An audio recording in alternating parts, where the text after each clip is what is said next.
La voz de los protagonistas. En Contextos. Gracias, doctor, por estar con nosotros. Para analizar el dictamen de la nueva reforma educativa aprobada en las comisiones de Educación y de Puntos Constitucionales de la Cámara de Diputados. Hay un montón de reflexiones al respecto y lo que no hay es la certeza y la seguridad de que esta contrarreforma realmente sea lo que el país necesita. Entonces, estamos como cuando empezamos y donde empezamos. Sí. Antes quiero agradecerle, como siempre, la invitación a este foro de expresión libre, analítico, reflexivo, para donde uno expone sus puntos de vista en materia. Gracias por la invitación. Y efectivamente coincido con usted.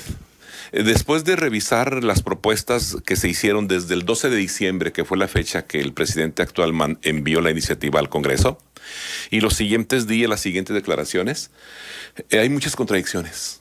Unas situaciones no claras o muy confusas, pero lo más grave, ya salió un borrador que emitió las fracciones parlamentarias del Congreso de la Unión, que no es más que otra cosa, parches a la ley Peña. No hay nada nuevo realmente, ¿no? Y lo nuevo podemos ubicarlo en una palabra, hay una regresión. Claro. Hay una regresión terrible al clientelismo, al México de los años 70. Y voy a mencionar por qué. La Secretaría de Educación Pública ha emitido varios spots, lo sigue enviando, etcétera. Y dice, con el nuevo acuerdo educativo, la educación será integral y humanista. Bueno, al respecto quiero mencionar que ya es integral.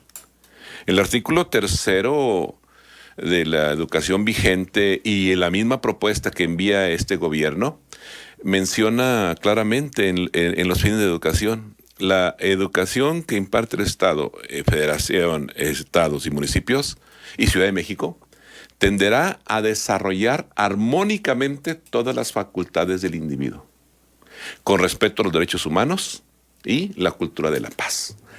Es decir, desde el momento que dice tenderá a desarrollar armónicamente todas las facultades, se refiere a todo. Entonces aquí están vendiendo la idea de que con el nuevo acuerdo educativo será integral. De hecho, ya lo es. Que no se aplique quizás sea otra cosa, ¿verdad? Pero en teoría ahí está. Y en teoría va a seguir en lo mismo. Dice, por ello, los planes del estudio tendrán ciencias y humanidades. Ya las tiene.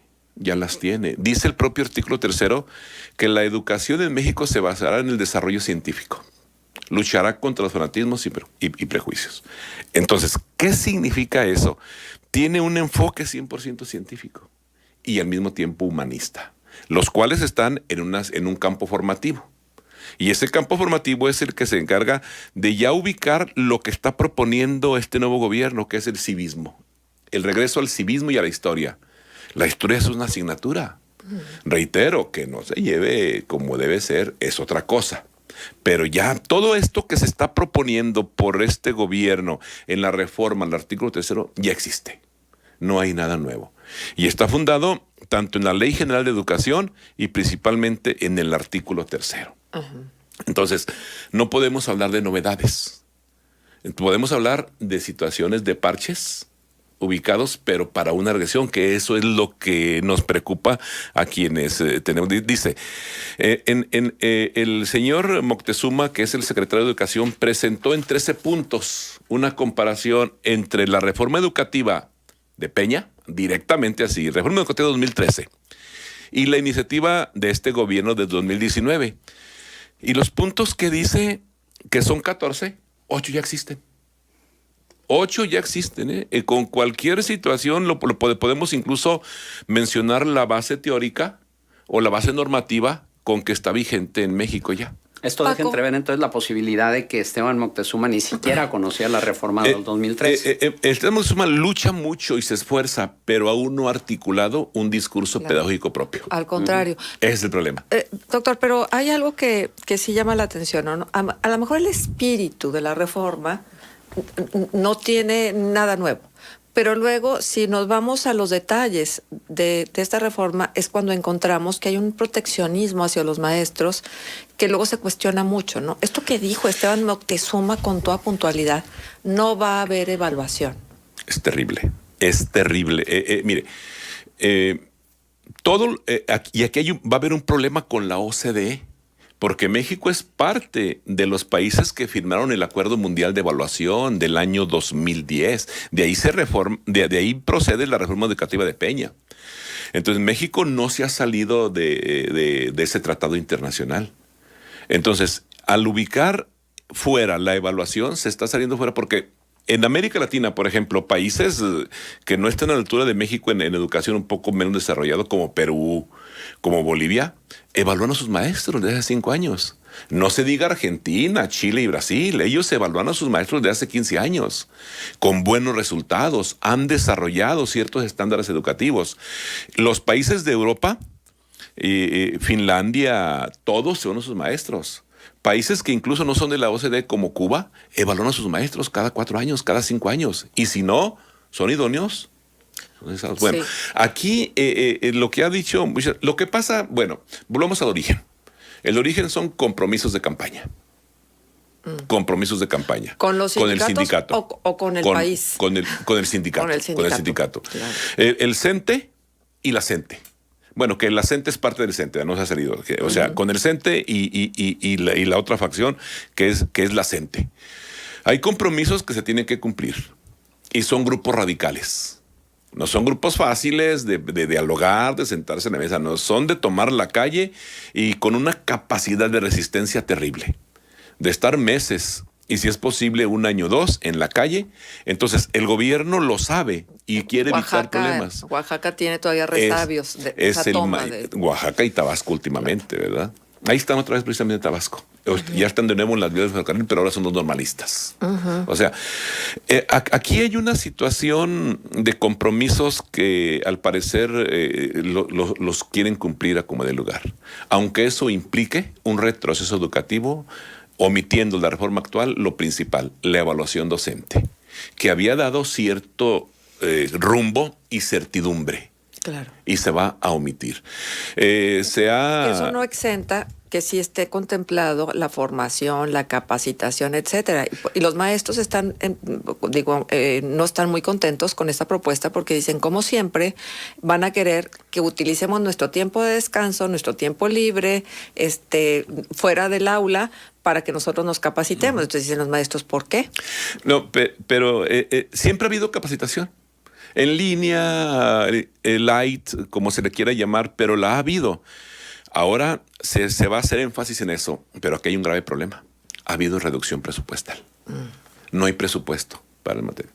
Incluso hay un problema muy grave que los maestros saben, los maestros están muy inquietos, porque la evaluación del año pasado, que se evalúa en México a 150,000 docentes, ya deben exponer sus resultados, deberían haberlos expuesto el día 30 de marzo. Los trasladaron al día 12 de abril y ahora los trasladaron al día 30 de mayo. ¿Por qué? Es muy simple. No hay dinero para pagar evaluadores. Ya. Hay evaluadores certificados, pero no nos han llamado porque ellos cobran. Entonces están llamando a los estados que les envíen a maestros que ellos consideren para evaluar. ¿Y el papel del INE ahí? El INE se está oponiendo totalmente. Dice, sí, no pero es me posible. refiero que ellos no se encargan de la evaluación. El Instituto Nacional de Evaluación. Lo que pasa es que hasta la ley se ha violado. El INE lo tienen inerme. Sí, claro. Como dicen. Claro, con una intención de desaparecerlo. Totalmente. ¿No? Tal parece que les afecta o no quieren contrapesos. No, es que los organismos autónomos para este gobierno son una carga. Y entonces han tratado como de hacerlo de lado. Y eso es preocupante porque todo país que se precie de ser democrático debe tener organismos autónomos como contrapeso. Ahora, la verdad de las cosas es que si no hay evaluación, ¿cuáles van a ser los parámetros para la promoción, para los ascensos, para el reconocimiento a los profesores por su entrega y por sus buenos resultados? La iniciativa no lo dice. No lo dice. Nada más dice que habrá conforme a conocimientos, habilidades y aptitudes. Pero no dice qué manera. Eso lo va a decir la ley secundaria, que debe aparecer de los siguientes 120 días a 180. Es decir, puede aparecer en septiembre o puede aparecer en diciembre. Pero es obvio. Es obvio. La coordinadora está insistiendo mucho en que se aplique el artículo constitucional 123. Eso, lógicamente, volvería a darle el control de las plazas. El meollo del asunto, el quid del asunto es ese, el manejo de las plazas. Hay que recordar que cada plaza cuesta, bueno, cuando hay algunas investigaciones de varios teóricos educativos en México, la más económica hace todavía 5 años la vendían en 150,000 pesos y la más cara en 300,000 pesos. Ajá. Hay que recordar con un dato que simplemente en el estado de Durango el año pasado en educación básica se ofertaron 1,500 plazas. En Coahuila casi 1,800 por año. Entonces representa un botín económico y político muy fuerte para empoderar a quien el gobierno quiera hacerlo. Claro. Entonces hay una intención aquí muy directa. Ahora, digo, a mí no termino de entender cómo dice el secretario de Educación, Esteban Moctezuma, que el aumento salarial de los maestros estará sujeto a la evaluación diagnóstico de la que ahora se habla, misma que según el proyecto de decreto retroalimentará el sistema de formación, capacitación y actualización. Entonces, ¿quién va a hacer esa evaluación diagnóstica? El mismo gobierno. Se cancela el INE y se crea un centro de maestros dependiente del gobierno al 1,000%. Es decir, el gobierno de nuevo a través de la SEP va a tener su propio INE. Controlado por el sindicato. Controlado por el sindicato y por la propia SEP. Con las personas que ellos deseen, no independientes ni autónomos. Entonces, lógicamente, las directrices de la SEP para negociar con los sindicatos va a ser por ahí. O sea, está muy clara la situación. Hay una regresión a los años 70, a un control político a través del sindicato con sus prebendas, pero para beneficiar. Pero esa regresión, ¿cómo le va a afectar a los alumnos? ¿O cómo va a afectar el avance educativo del país? Pues, al parecer, eso no se está considerando ahorita. Se están considerando situaciones pura y meramente políticas. ¿Y cuál va a ser el precio que vamos a tener que pagar por eso? El precio va a ser que, de nuevo, México que se enrumbaba, que caminaba hasta cierto desarrollo, que los maestros ya habían comprendido que había que capacitarse para acceder por el mérito a beneficios de incremento, de promoción o salariales. Ahora no.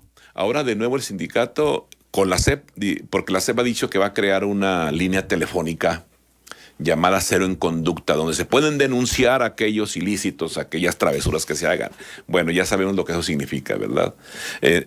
Aquí el grave problema lo va a resentir la educación en México. Hay que recordar que en los 4 años y medio que lleva la reforma peñista, hubo 180,000 docentes que ingresaron por mérito, por examen. Es decir, es un número muy considerable. ¿Por qué tantos? Porque muchos maestros se jubilaron. Entonces ingresaron muchísimos, pero es una nueva generación con otra mentalidad de capacitación, de esfuerzo y sobre todo el mérito. Y eso se va a acabar. Y viene de nuevo el control político, el clientismo y lo va a resentir la educación terriblemente. Bien. Bueno, pues creo que este tema nos seguirá ocupando. Doctor, muchísimas gracias por habernos acompañado. Adelante. Perdón, por último, el martes próximo a las 11 de la mañana de nuevo está convocado el Congreso a sesión para discutir y analizar y aprobar en su caso la iniciativa enviada el 12 de diciembre. Pero esta es la 4ª ocasión que se convoca para el asunto y parece ser que de nuevo la coordinadora va a estar ahí. Y que se pospone también. Que se pospone otra vez contra la ley. Por tomar las instalaciones. Contra la ley. Contra la ley. Es la primera ocasión en más de 100 años que ocurre esto en México. Eso es terrible. Paco, pues muchísimas gracias otra vez por la presencia. El doctor Francisco López, doctor en educación, estuvo con nosotros hablando precisamente del tema que da pie a la pregunta de hoy. ¿Qué espera de la nueva reforma educativa del gobierno de Andrés Manuel López Obrador?